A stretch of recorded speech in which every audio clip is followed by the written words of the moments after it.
Welcome back, everybody, to the Huddle Up podcast, a Thursday night edition. 2 episodes in 1 week. Let's go. Thank you again to our sponsors, Cooper Paint, Striping, and Sealing, and the Jeremy Hodge Auto Group. Got my co-hosts, my main guy, DG. It's just me and you tonight. We're going to rock with it. How's it going? Great, man. A little old school here. I like it though. Fresh off a obviously big game two win for our boys. Yeah, we got to talk And about it, man. And then I'm leaving to go on vacation tomorrow, so we figured we would throw in another little episode and maybe take a little time off next week. But we will be back with some. We got some guests working and some stuff, so we'll be fresh and ready to go. But yeah, game two of the Western Conference Finals last night. The OKC Thunder 122, San Antonio Spurs 113. We got the dub last night. Needed that one because I almost thought I said it was a must win for us because going down 2-0 and then going to San Antonio was going to be rough with the start that they had. But we got in there, got it done. SGA dropped a 30 piece and had some more guys contribute a little bit. What were your thoughts on the game and how it went? And then now going to San Antonio split at home. yeah, man, that's the reason I said I'm doing great. God, I mean, I felt in a lot better mood all day coming off of that last night, and but it was obviously good to get back on track. And you said it, to me, the whole must win thing is always. I don't throw it around very lightly, but last night I Yeah. was like, man, that it sure seemed like it. For sure. Yeah, for sure. And I don't disagree. It was is the whole point of what I was getting to because it would have been tough, man. We go down 2-0, we go down to an environment down there that's going to be really, really tough to play in. Team that we haven't had a ton of success against already this season. And when you're playing a team that has an absolute alien out of this world type guy, it's going to be tough. So it was fun to see overall. Just in my opinion, the biggest thing that stood out from the very beginning was just the aggression from our guys. Yeah.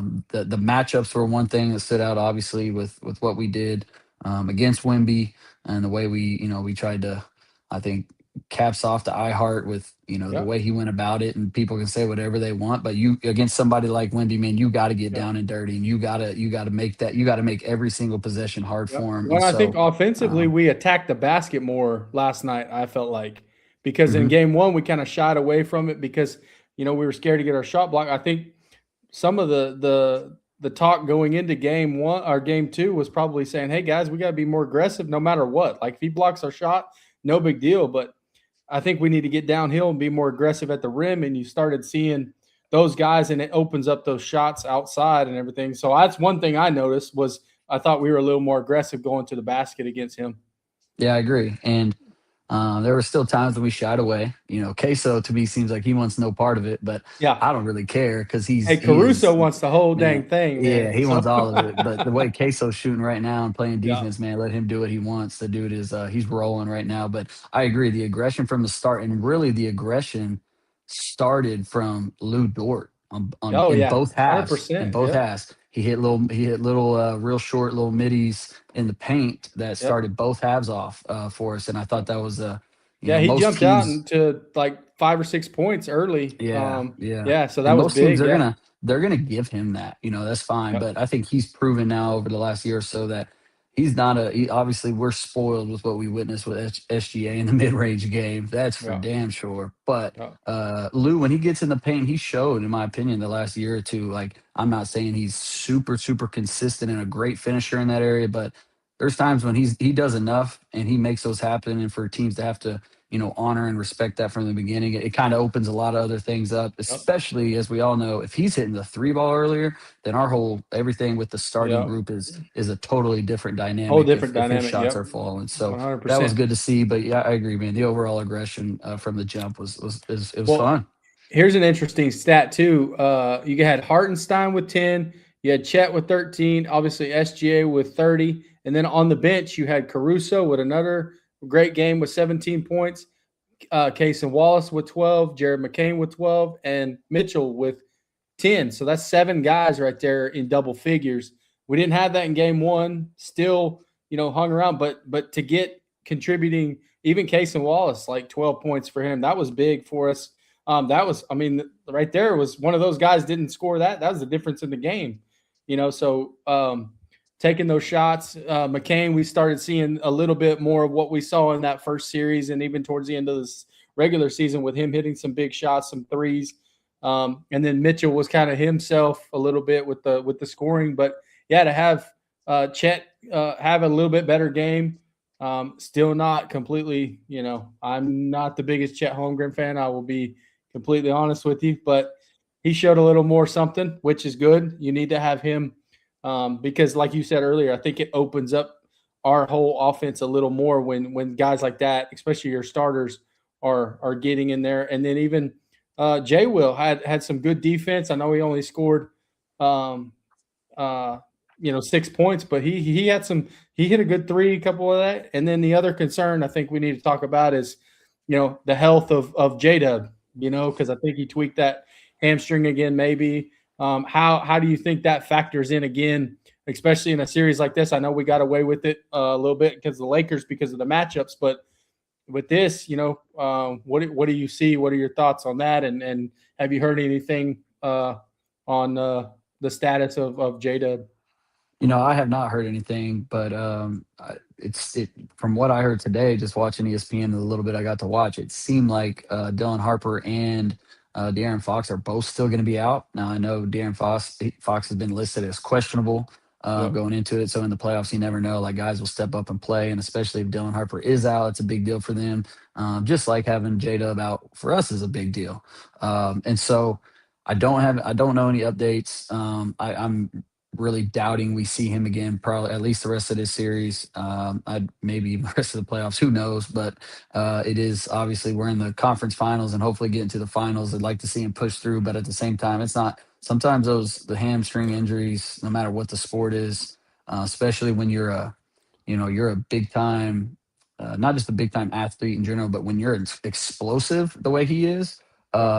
Those things can linger for a long time and be a little bit deeper than we always think as far as the actual uh, level of the injury, and it's not just a small tissue type thing. So it can sometimes those things can go Yeah, they can go those pretty are deep. So those are type anyway, of injuries like you said. I don't think he's fully healthy. Obviously, I think he's just trying to be an athlete and trying to put power through it a little bit. But at the same time, you got to know, hey, this kind of injury requires a lot of rest and a lot of treatment. And it does not require you running up and down the court full speed and doing some of the things like you said, exploding, jumping off of that, all that kind of stuff. Those are injuries that I think you're trying to power through, but at the same time, you got to look at the longevity of it and say, for my career, nobody questions whether he wants to play or not. I think it's more of a, hey, in the long term, how is this going to affect me and my future? So it's one of those tough things, and I know you probably experienced a little bit of it. You've had some teammates in the past in football since experienced some things, and whether hey, I want to tough it out or go, or whether I think smart and maybe sit that one out. So that's kind of an interesting kind of dilemma and conundrum that kind of the Thunder faces.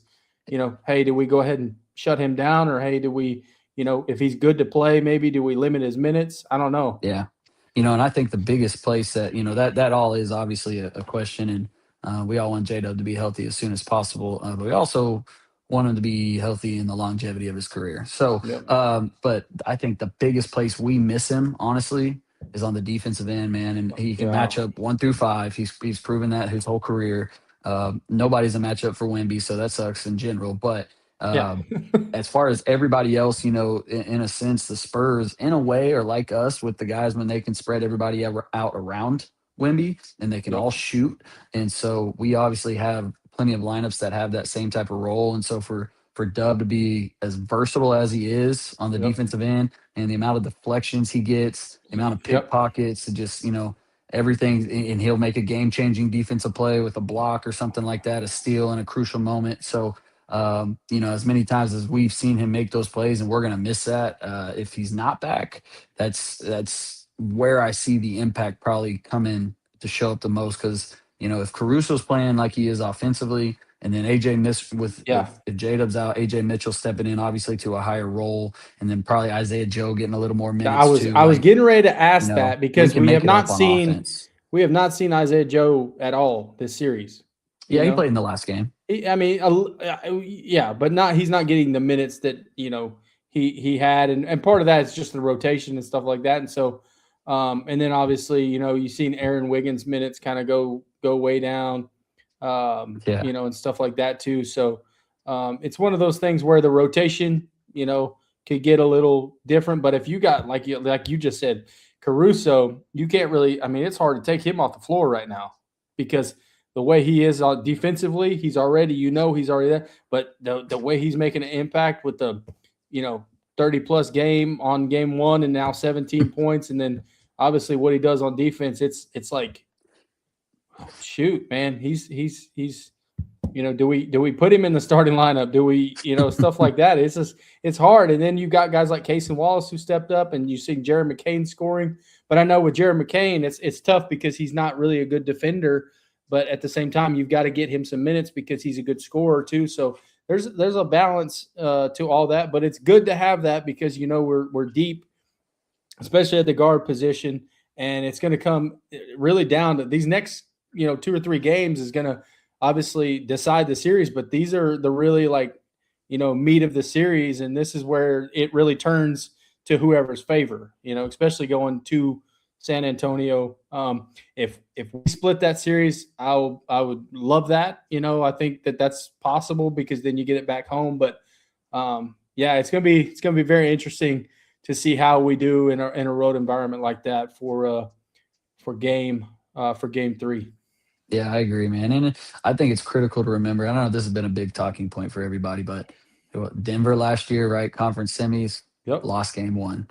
Indiana last year in the NBA Finals, lost game 1. True. And so, having been there and done that, it is it's a little bit different animal when you're playing Wemby on the other side of that for sure. But he's still showing his youth at times with getting in the mix with iHeart, and iHeart getting down there and being physical, and you could tell that had some showed some frustration on Wemby's side for sure. So he was for a us, little slower having the getting back experience up of the that was floor big. on some of those possessions, after he got dinged around a little bit. So, he you can see the wear and tear, but at the same time, here's the question, as you get deeper into the series and you start seeing some of that, well, the Spurs don't have a whole lot of experience in these type of games too. So that's going to be interesting to see down the stretch of this series. Do they continue this streak of really good play, or as the Thunder, kind of get into their, niche, like you just said, being with the playoff experience, how does that factor in? Mm-hmm. Yeah, for sure. It's going to be interesting to see, man. It's one of the coolest matchups. And we all talk about the on-court matchups, but the cat and mouse game between Mitch Johnson and Coach Jags, man, it's in my opinion, it's really, really fun to watch. And I don't think, man. Yeah. Well, I like the Spurs, and I'm not a Spurs fan at all, but I don't think that guy gets enough credit for what he's done with that team. And they gave him, hey, 2 or 3 years, we'll be there. I know last year they had a kind of a disappointment, but nobody, I don't think, expected them to really make a run like they did this year. So, I mean, hats off to him, but hopefully it's over this series.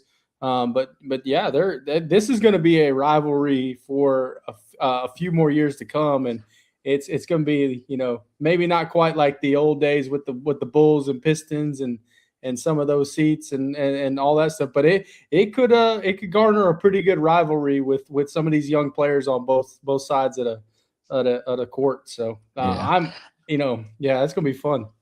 It is, man. It is. It's exciting being an Oklahoma City fan. It's like, and through over the years, we've been pretty spoiled, obviously, with the talent and the success in the short time that we've, since the team came to Oklahoma City. But it's no matter. I mean, I have to sometimes sit here and I have to remind myself that we are still the defending champions. Mm-hmm. No matter, it's the guys. We have a ton of experience, and going to the conference finals is a huge deal in general. Like however many other teams, fan bases, front office, all those guys, like they would kill to be in the position we're in. So by no means am I just satisfied to be here.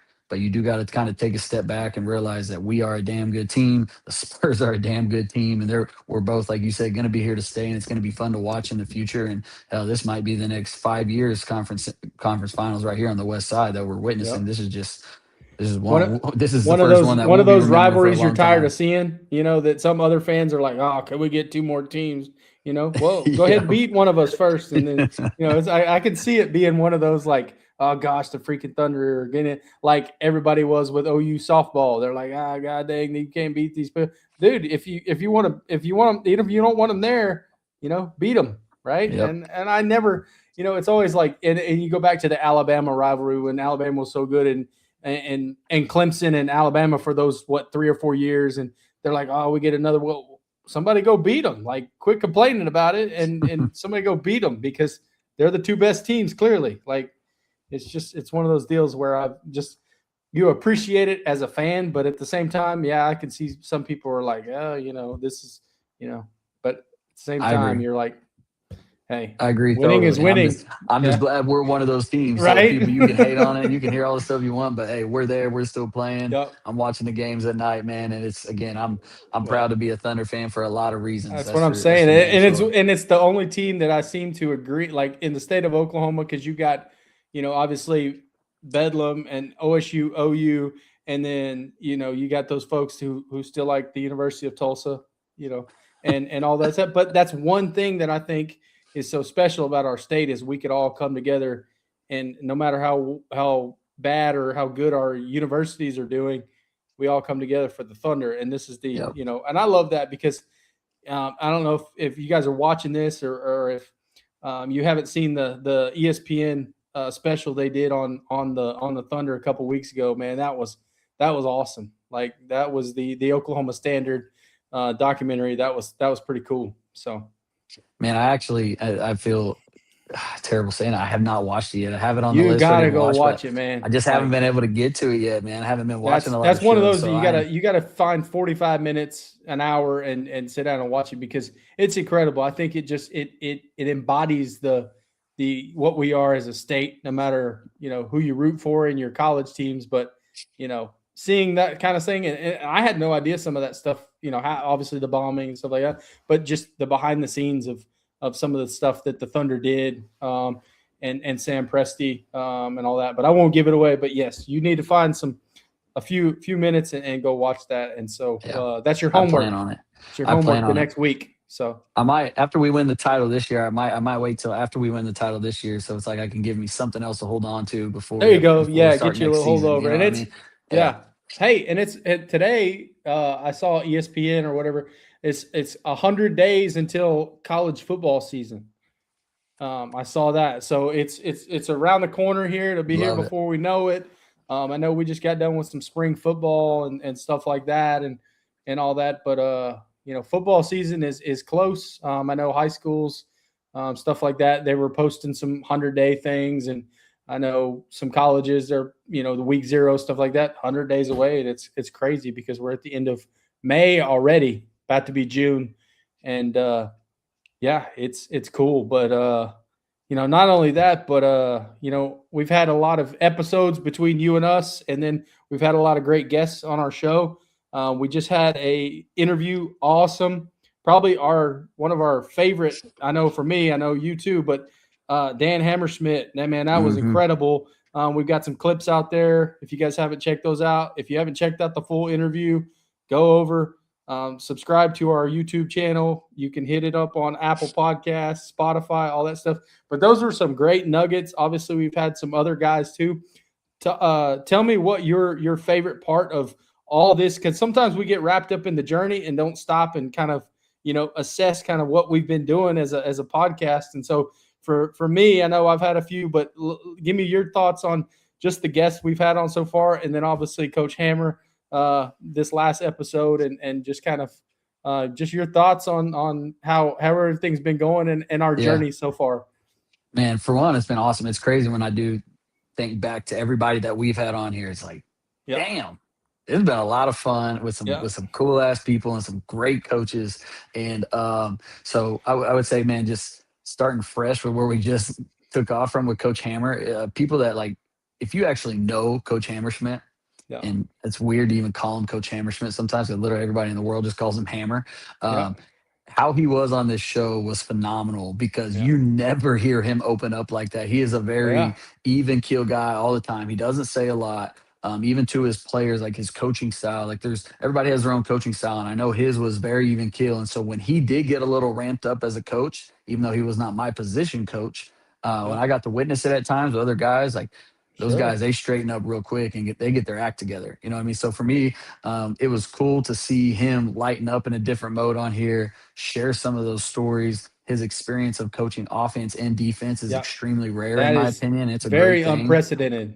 hmm It Yeah. really is. It really Yeah. is. So that was really cool, man, for myself to just hear him open up and talk about some of those stories. Yeah. When I I think back enjoyed to, go I ahead. enjoyed Steve Spurrier because I'm a Steve Spurrier fan, like I said on the show, and being that kind of guy, and then being I went to high school in South Carolina, went to college at Coastal Carolina, but I started coaching as a volunteer, and then my first full time job as a high school football coach was at my alma mater there at James Island in Charleston, and we got to go to a coaches clinic in I think it was 2010. I think he was still the head coach at University of South Carolina when they were doing their thing. And Stephen Garcia, shout out to Stephen Garcia and the battle that he's going through right now. We're with you. We're in your camp.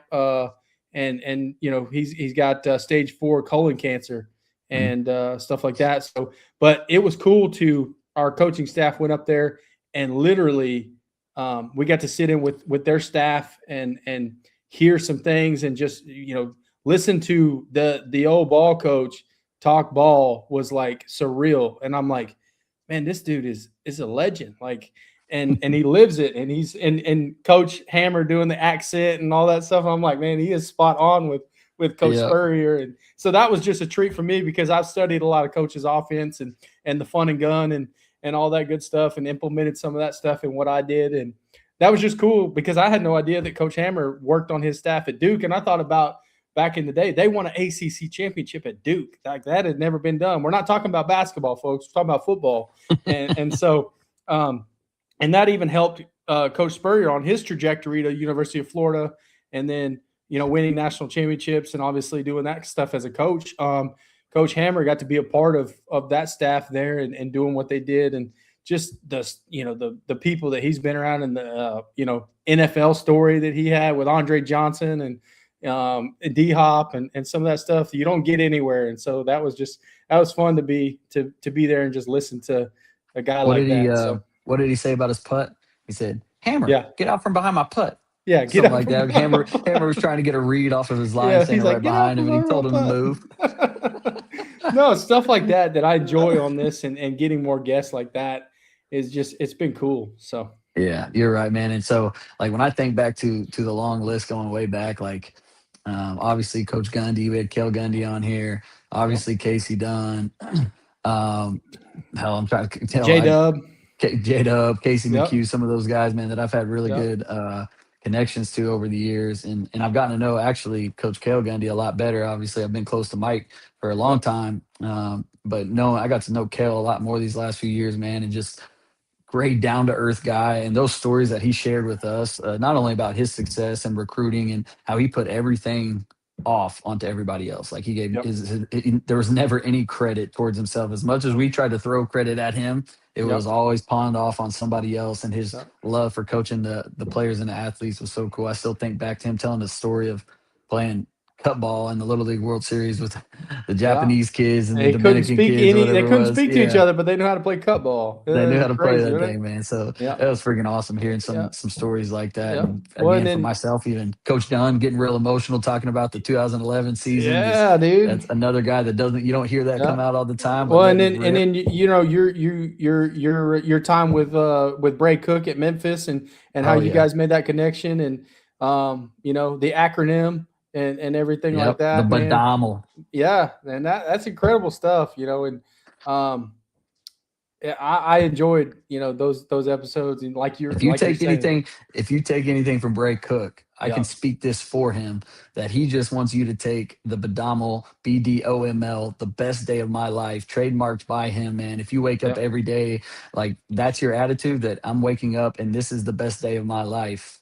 If you wake up every day with that gratitude and that approach, into every person you come across, man, you're going to change lives. You're going to impact people. You're going to make the most out of your life in general. So shout out to Bray. That's a great, I forgot about Bray having, I don't know how I can forget about him coming on here, man. So man. What about Coach Whitson? Hey, shout out to the Coaches Pod Network, those guys for over sure. there. So Coach's Pod. Coach Whitson, man, was a great time on here. Had Coach the connection Whitson, back to him, and the fact that he played my cousin in high school and in the state playoffs. Shawnee versus Ardmore High back in the day in the playoffs, and they're playing Jermaine Gresham and all those guys. Like, man, that was crazy. So thinking back to that, it's like, man, that's really all happened just in these last couple months. It's freaking awesome. And then hopefully we got some more things in store for you guys with some other interviews and some things we're working on, and trying to get some more, obviously the coaches and stuff like that and everything, but, other guys, other personalities from around the sport,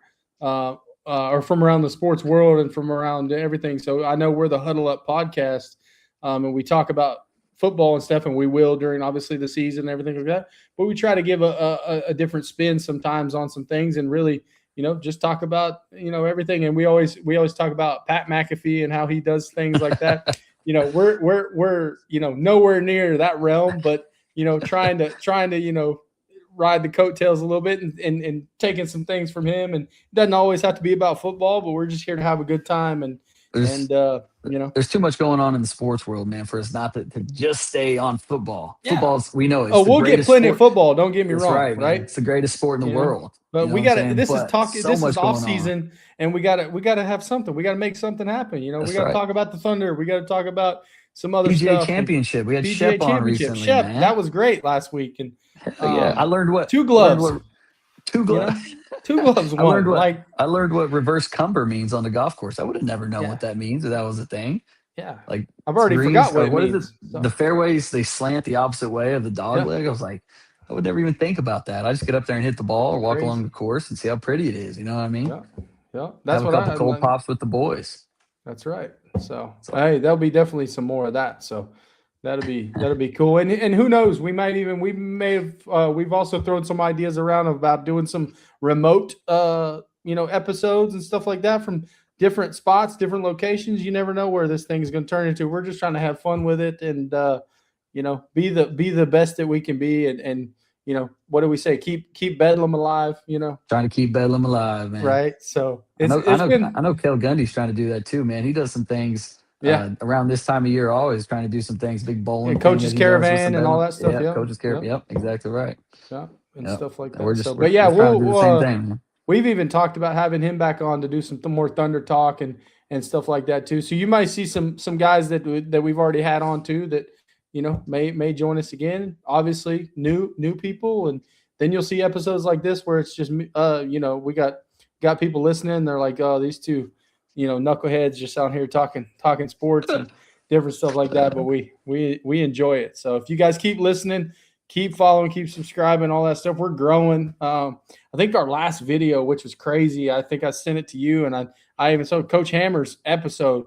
Like 1,200 people have watched that episode already, and I'm like, that's the Hammer effect, man. That's the Hammer. Hey, that is great. That is the Hammer effect. So you guys hit that subscribe button, please. We're up to, I think like 144, like 20 subscribers from a couple weeks ago, stuff like that. Here's what I'll say. If we get to 200 subscribers, we'll do some sort of giveaway. So we'll kind of come up with something to show our appreciation for our supporters and our people. But if we get to 200 subscribers and then we keep climbing, we'll do a giveaway at every milestone that we see. 200, however we do it. But we want to shout out you guys, obviously our sponsors, Jeremy Hodge Auto Group, and then your boy Coop at Cooper. Cooper Paint, Striping, and Seal. Talk about them a little bit. I know you're involved with them a little bit. Talk about Coop and what they do, so that our listeners can understand, and if they need some work done, if they got some businesses, if they got some stuff like that, How do they get in touch with him, and what all work that they do? Yeah, Cooper Paint, Striping, and Sealing, man. So essentially, all your parking lot striping needs, all your if you have sport courts, anything concrete, you need something painted. You got an apartment complex, you got a housing addition, you need fire lanes, you just need parking lots as far as the actual slots themselves. Yep. Obviously, everything in between that from it doesn't matter. We do anything from a restaurant to a bank to an apartment complex to whatever it might be. Again, I said Office sport buildings, whatever. courts, Yeah. office buildings, sport Yep. courts is a really cool one. Getting that whole thing lined out. They do Get some great work. Him pickleball and his going, right? pops. Oh, Get some pickleball for some sure. pickleball. Yeah, They for definitely sure. plenty of experience with pickleball and basketball courts, on those things at Yeah. residential areas as well. So Yep. it's really a cool business, and it's family owned, man. Coop and his pops ran that thing for a long time. His dad's been doing it for about 30 years. So you talk about Yeah. having some experience in the field. They know what You're they're going to get doing. treated with grade A customer service, and communication is always on point. So anything in that world that you need done, man, you can reach out to me, message me on anything. It might be social media. We'll get you hooked up with those guys, and they'll get you taken care of. And I promise you, their price is going to be as good as anybody you've seen out there that's in that field. Yeah, 100%. And then our other sponsor, the Jeremy Hodge Auto Group, is a trusted leader in quality vehicles, unmatched customer service. They're down there in Ardmore, Oklahoma, right off Interstate 35. They got 3 dealerships. They got Jeremy Hodge Chevy GMC. They've got Honda of Ardmore, and then they've got the Toyota of Ardmore. Jeremy Hodge, good friend of mine. He's been in the car business for years, family owned as well too. So if you guys take that drive down to Ardmore, get you some good deals. They've got a lot of selection, obviously, a lot of inventory on their car lots, everything like that. Let them know the Huddle Up podcast sent you as well, and tell them to hook you up, and they will do that. So had to give a shout out to our sponsors because they're a great supporter of us and everything like that. But DG, what else you got? Anything else?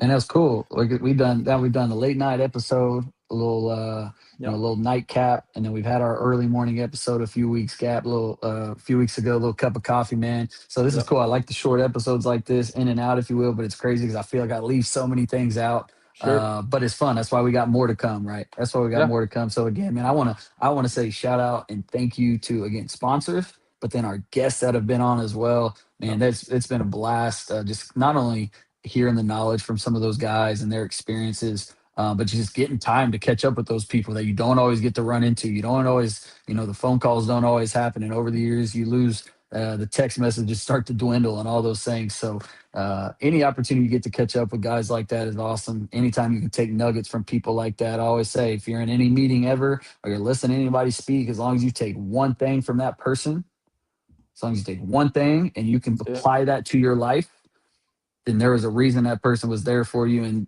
meeting or being in the presence of that person, it was not by accident. And if you can take something from them and make yourself better, or even advance that and pass it on to somebody else and impact somebody else's life, man, that's what it's all about right there. So again, shout out to the guests, and can't wait for more to come. Yeah, no, that's well said. So again, guys, we are going to probably take a break next week. I will be on vacation, heading out tomorrow. I'm actually jumping the pond, going overseas. I will be at a wedding. Big balling over there, so man. we're headed to Athens, Greece, for a couple of days, doing a wedding there, and then coming back through Rome, Italy, for a couple of days, and then I'll be back on June the 1st. I'm excited. That's just a minor flex, bro. That's just a minor flex. Hey, I've never got to do anything like this. I don't even know what to expect. I've seen videos, I'm playing pictures, stuff like that. So I'm like, man. So I say that cool. That's gonna be a blast, man. That's gonna be a blast. My parents are going overseas in June, later in June, actually. So super jealous of that. Now I got all these people I'm talking to going overseas. Here I am, stuck in the States, man. I want to follow along y'all's path. You got to get on what y'all are on, man. Hey, I went to the bank today, got my euros. I'm all set, everything like that. So we'll see what happens, and who knows, maybe I'll do some do some content for the podcast, and who knows, I Come may run into on. a superstar, somebody over there. You never know what's going on. I may do a quick little interview with somebody, maybe the Pope or something. You never know what's going on. So, That's funny, man. hey, That's he's funny. American. Hey, He's a sports fan. So, you know, that's right. you never Chicago, know. right? He's from Chicago. Yeah, I think so. Yeah. Man. He's got to be a Bulls fan then. You can Right. bring up Yeah. the Bulls. Hey, we're doing you the know? Vatican tour. I may run into him. You never know. So, Man, there you go. but Hey, yeah, man, so, safe travels to you, man. Enjoy it. That's going For to be a sure. blast. yeah, for us at the Huddle Up podcast, myself, Drew England, David Glidden, we will catch you guys again. Please, again, go like, subscribe, and follow us. Leave us a comment. Let us know what you want to hear, man. We'll try to make it happen for you. If there's any guests, if there's people that you think that would love to be on the show, anything like that, we'd love to hear from you guys. You guys, you guys run the show. You generate it. You help us. You're big supporters of us. And then once again to our sponsors. But we will catch you guys again in the near future. And can't wait.